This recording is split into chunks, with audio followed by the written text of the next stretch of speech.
Today I'm making a peaches and cream trifle. First I have 8 peaches that I washed and now I'm going to dice them up and add them into a bowl.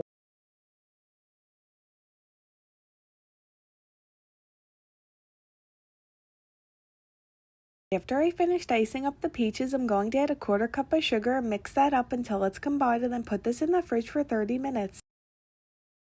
Now I'm going to make the pudding, so in a bowl I'm going to add 1 family-sized box of instant vanilla pudding mix. Then I'm going to add 1½ cups of milk.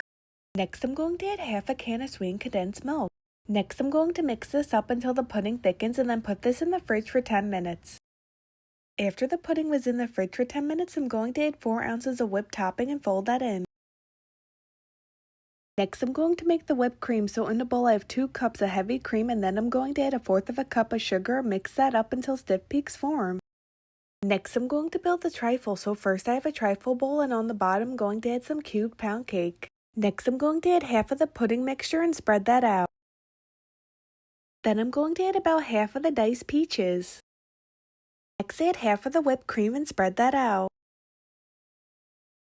Then add the rest of the cubed pound cake. Next add the rest of the vanilla pudding and spread that out. Then add most of the diced peaches, just save a little bit for the top. Then add the rest of the whipped cream and spread that out. Lastly, add some more diced peaches to the center of the trifle. Here's an up-close look of the peaches and cream trifle.